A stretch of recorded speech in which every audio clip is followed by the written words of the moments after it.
الكريم أما بعد فأعوذ بالله من الشيطان الرجيم بسم الله الرحمن الرحيم لقد كان لكم في رسول الله أسوة حسنة সর্বপ্রথম প্রশংসা জ্ঞাপন করছি সেই মহান নিয়ন্তার প্রতি যার বিনা অনুমতিতে চন্দ্র সূর্যের অস্তমিত যায় না এবং উভয় জগতের সমস্ত সৃষ্টি যার হুকুম পালন করতে সর্বদাই ব্যস্ত সেই মহান সৃষ্টিকর্তার প্রতি জানাই অসংখ্য শুকরিয়া সকল সম্মিলিত কণ্ঠে বলি আলহামদুলিল্লাহ তারপর জানাই সেই মহান মানবের প্রতি যাকে আল্লাহ তাআলা সমস্ত সৃষ্টির রাজদূত করে পৃথিবীতে শান্তি প্রতিষ্ঠার লক্ষ্যে রহমত স্বরূপ প্রেরণ করেছেন সেই রাসূলের প্রতি জানাই অসংখ্য দরুদ ও সালাম সকলে বলি সাল্লাল্লাহু আলাইহি ওয়াসাল্লাম অতঃপর সমস্ত ব্যক্তিবর্গের শ্রেণীবিন্যাসে শুভেচ্ছা ও শুভকামনা জানাই আজকে আমার বক্তব্যের মূল বিষয় হলো রাসূলের আদর্শ বিশ্ব মানবতার মুক্তির দূত রাসূলুল্লাহ সাল্লাল্লাহু আলাইহি ওয়াসাল্লাম মানব জাতির সামনে আলোকবর্তিকা স্বয়ং আল্লাহ সুবহানাহু ওয়া তাআলা পবিত্র কোরআনে ইরশাদ করেছেন লাকাদ কানা লাকুম ফি রাসূলিল্লাহি উসওয়াতুন হাসানা নিশ্চয় তোমাদের জন্য রাসূলের মধ্যে রয়েছে উত্তম আদর্শ সূরা আযহাব আয়াত নম্বর 21 মুহাম্মদুর রাসূলুল্লাহ সাল্লাল্লাহু আলাইহি ওয়াসাল্লামের শানে আল্লাহ তাআলা পবিত্র কোরআনে বহু জায়গায় সুস্পষ্টভাবে উল্লেখ করেছেন ওয়া মা আরসালনাকা ইল্লা রাহমাতাল লিল আলামিন মুহাম্মদুর রাসূলুল্লাহ সাল্লাল্লাহু আলাইহি ওয়াসাল্লাম আল্লাহ তাআলার প্রেরিত পুরুষ নবী ও রাসূল মুহাম্মদুর রাসূলুল্লাহ সাল্লাল্লাহু আলাইহি ওয়াসাল্লাম দুনিয়ার শেষ নবী ও রাসূল বিশ্ব মানবতার মুক্তি ও কল্যাণের প্রতীক ওই দায়িত্বের সফল বাস্তবায়নকারী ওই বাণীর সর্বোত্তম প্রচারক ঐতিহাসিক বর্ণনায় নিঃসন্দেহে প্রমাণিত হয়েছে যে তিনি মহান চরিত্রের অধিকারী ধর্ম বর্ণ ভাষা নারী পুরুষ আমির ফকির সকলের জন্য তিনি ন্যায় সততা ও সাম্যের মূর্ত প্রতিচ্ছবি তিনি নবী রহমত শান্তি কল্যাণ ও প্রশান্তির বার্তাবহ সর্বোত্তম চরিত্রের অধিকারী রাসূলুল্লাহ সাল্লাল্লাহু আলাইহি ওয়াসাল্লাম দুনিয়ার মানব মণ্ডলীর জন্য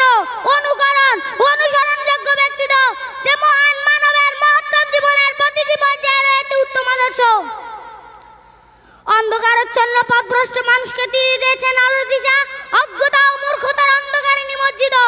মানুষের জন্য তিনি কল্যাণের বাতিঘর তিনি দুনিয়া ও আখিরাতের হেদায়েতের সফলতা পথ প্রদর্শক জগৎ সমূহের জন্য তিনি রহমত স্বরূপ মহানবী সাল্লাল্লাহু আলাইহি ওয়াসাল্লামের আবির্ভাবে পূর্ব পশ্চিম উত্তর দক্ষিণ সমগ্র জগতে নূরের আলো উদ্ভাসিত হয়ে উঠেছিল মাত্র 23 বছরের স্বল্পকালীন নবুয়তি জীবনে তিনি মানব জাতিকে নৈতিক ও আধ্যাত্মিক উন্নতির এমন উচ্চ শিখরে উন্নীত করেছিলেন যে বিশ্বের ইতিহাসে এমন নজির আরেকটিও নেই হানাহানির বিরুদ্ধে তিনি শান্তির প্রতিষ্ঠাতা হিংসার বিরুদ্ধে সম্প্রীতি ও সৌহার্দ্যের রচয়িতা তিনি প্রতিহিংসার বিরুদ্ধে তিনি ক্ষমা ও দয়ার অতুলনীয় দৃষ্টান্ত স্থাপনকারী তিনি মানবাধিকারের সংরক্ষক সুকর্মের আদেশ ও অসৎ কর্মের নিষেধ প্রদানকারী জুলুম নিপীড়ন শোষণ নির্যাতনের বিলোপকারী মহানবী সাল্লাল্লাহু আলাইহি ওয়াসাল্লামের নির্দেশিত পথে মানুষ পেয়েছে যথেষ্ট স্বাধীনতা এক আল্লাহ ছাড়া অন্যের যথেষ্ট শৃঙ্খল ছিন্ন করে অবনত মানব জাতি উন্নততর হয়েছে জ্ঞান বিজ্ঞান কলা মানবিকতা ও ঔদার্য লাভ করেছে উচ্চতর মর্যাদা ভোগ বিলাস অপচয়ের হাত থেকে রেহাই পেয়ে মানুষ হয়েছে পরিশীলিত সুন্দর ও কল্যাণকামী সরল ও সঠিক পথের সন্ধান পেয়ে লাভ করেছে একমাত্র আল্লাহ সুবহানাহু ওয়া তাআলার নৈকট্য এবং ইহকাল পরকালীন নাজাত এই বলে আমি আমার সংক্ষিপ্ত বক্তব্য এখানেই শেষ করছি ওয়া আখিরি দাওয়ানা আনিল হামদুলিল্লাহি রাব্বিল আলামিন আসসালামু আলাইকুম ওয়া রাহমাতুল্লাহি ওয়া বারাকাতুহু পরবর্তী প্রতিযোগী ডি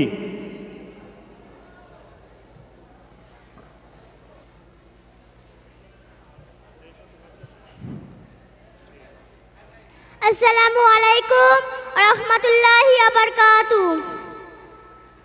আমি আল্লাহর রাসূলের জীবনী সম্পর্কে কিছু বলছি আল্লাহ তাআলা মানুষকে সঠিক রাস্তা দেখাবার জন্য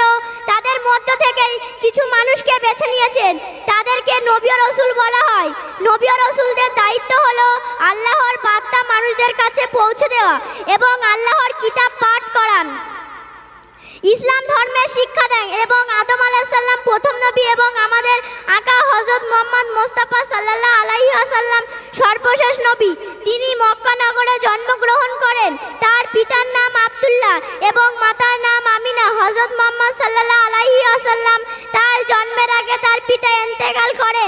অর্থাৎ তিনি এতিম হয়ে জন্মগ্রহণ করেন। তাছাড়া 6 বছর বয়সে তার মাতা এবং 8 বছর বয়সে তার দাদা আব্দুল মুত্তালিব পরলোক গ্রহণ করেন। এই বলে আমি আমার বক্তব্য শেষ করছি।